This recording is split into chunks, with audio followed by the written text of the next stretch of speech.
Olá a todos os amigos de Ogol, abrimos o boletim diário dessa sexta-feira de luto pelas mortes de Diogo Jota e André Silva. Ontem foi um dia muito triste no mundo do futebol. Diogo Jota era um personagem muito querido e eu vim aqui vestido com a camisa do Wolverhampton, justamente em homenagem a Diogo Jota. O Wolverhampton, para quem não se lembra, foi o clube onde ele começou a despontar internacionalmente, começou a ter seu futebol reconhecido no mundo antes de dar o grande salto para o Liverpool. Então fica aqui nosso desejo de força para toda a família e os sentimentos nesse momento muito difícil. Ele deixa 3 filhos, uma esposa tinha casado na semana passada, o que torna tudo ainda mais trágico. E no mundo do futebol, o mundo de futebol que não para, que vamos ter hoje Mundial de clubes e 2 clubes brasileiros em ação. E eu vou trazer aqui um pouco de informações sobre esses clubes. Então vou agora entrar no site, vou entrar em Ogol e vou começar falando de uma curiosidade envolvendo Fluminense e Al Hilal. E eu falo aqui de Rivelino, muito antes dessa era dos super craques na Arábia Saudita, uma era que tem Cristiano Ronaldo como grande símbolo. Nós tivemos o primeiro super craque brasileiro. Rivelino foi justamente do Fluminense para o Al Hilal, na época que a liga ainda estava dando seus primeiros passos, ainda era um futebol realmente amador, os jogadores que sequer recebiam salários, tá bom? Então, Rivelino esteve em campo com jogadores amadores para dar esse passo inicial aí na Liga Árabe. É uma história que nos traz Carlos Ramos aqui, muito interessante. E para o jogo, que será às 16 horas de Brasília, nós temos muitas dúvidas, né? Nós temos dúvidas quanto à escalação, principalmente do lado do Fluminense, do lado esquerdo. Por quê? Porque René não vai poder jogar e é um lado muito forte ali no ataque do Al Hilal. Nós temos o Malcom jogando por ali e também o João Cancelo, então é um lado que o Al Hilal é muito forte. Renato Gaúcho tem alterado muito o time ao longo desse Mundial de Clubes e pode optar ali por uma mudança assim surpreendente, colocar o Freitas ali para fazer a lateral esquerda, por exemplo, ou voltar a utilizar o 3-5-2 para fazer uma marcação em dobra, principalmente do lado esquerdo ali. Por quê? Porque nós já vimos que o Renato tem estudado bastante e adaptado muito o Fluminense às circunstâncias, né? Então vamos ver, conforme nós tivermos mais informações, nós vamos atualizar aqui o nosso pré-jogo, né, que tem as escalações, tem também mais informações sobre a partida, você pode entrar lá e ver, e essa informação será atualizada de acordo com as informações que a gente for receber ao longo do dia, né? E além de Fluminense e Al Hilal, nós vamos ter outro confronto importante, né, para os brasileiros entre Palmeiras e Chelsea. O Palmeiras tem um confronto recente de Mundial de Clubes, justamente com os Blues. Foi um confronto em que o Chelsea levou a melhor, mas foi duro, né? Foi decidido no fim da prorrogação.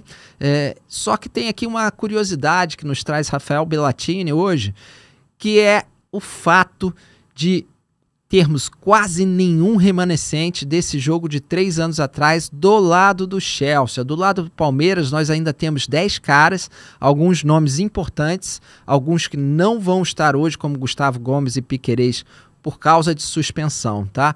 E aqui essa é uma das maiores preocupações nesse jogo para o Palmeiras, é justamente o fato de termos um Palmeiras muito desfalcado, né?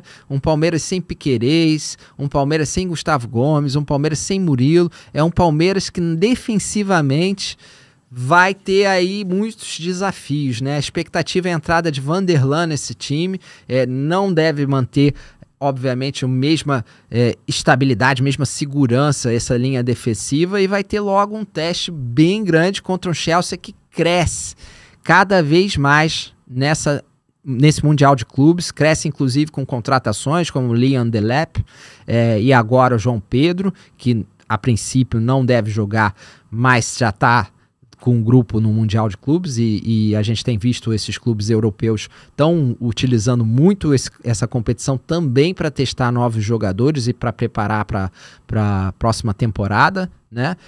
O Chelsea, que eu acho que vem crescendo nessa competição, então vai ser um confronto duríssimo, tá? Duríssimo. E aqui você também, é só entrar no site, você vai ver lá todas as informações do jogo, tá? E vamos ver, né? Vamos ver por quê. Porque eu vou passar aqui para a classificação do Mundial de Clubes, tá?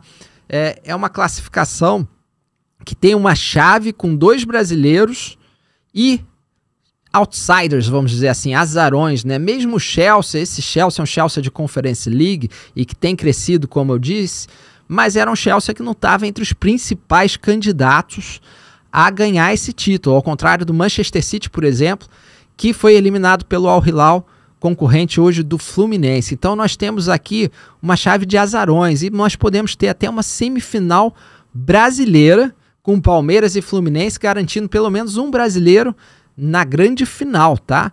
E podemos ter também, obviamente, 2 brasileiros eliminados e o fim dessa participação brasileira hoje. Então hoje é um dia chave para o futebol brasileiro, na verdade para Palmeiras e Fluminense, porque tem muito brasileiro que não vai certamente torcer nem para Palmeiras nem para Fluminense, né?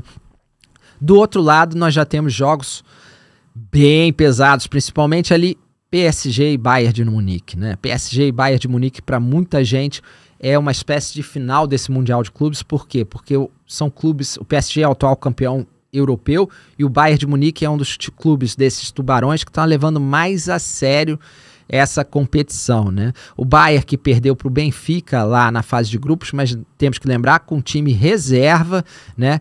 E que houve gente ali que até falou em escolher rival para pegar o Flamengo. Isso aí eu já não sei. Eu sei que o Bayern de Munique, o único jogo que perdeu foi o único jogo que não levou tão a sério assim, e mesmo assim poderia ter ganhado o Benfica, porque foi um jogo, principalmente no segundo tempo, quando botaram os titulares em campo, bem complicado. Então PSG Bayern de Munique é um jogo para não perder, vai ser no sábado, tá?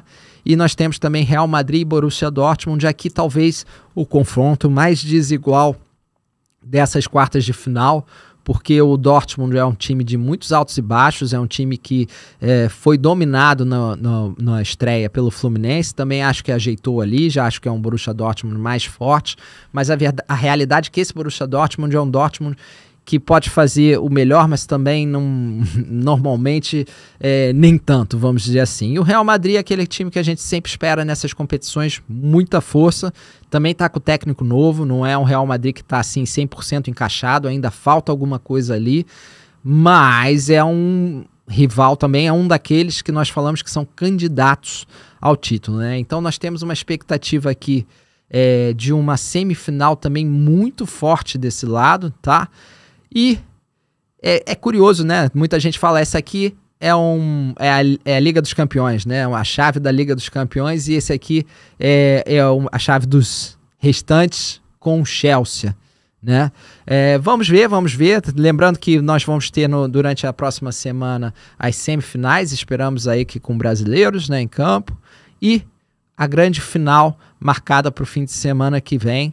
E vamos ter também, já falamos aqui ontem na cara do gol até, nós vamos ter o retorno brasileiro, né? Não nesse fim de semana, no outro. Então a próxima semana já vai ser de muita preparação, a gente já vai ver muito mais o retorno do clima de Brasileirão, mesmo que Fluminense e Palmeiras avancem, né? Então, com isso, ficamos por aqui. E eu vou deixar sempre aquele pedido para que vocês deem um like no vídeo, sigam o nosso canal no YouTube e fiquem atentos a tudo que nós temos produzido agora, cada vez mais, para o nosso canal no YouTube. Então, um grande abraço, um bom fim de semana todo e sextou.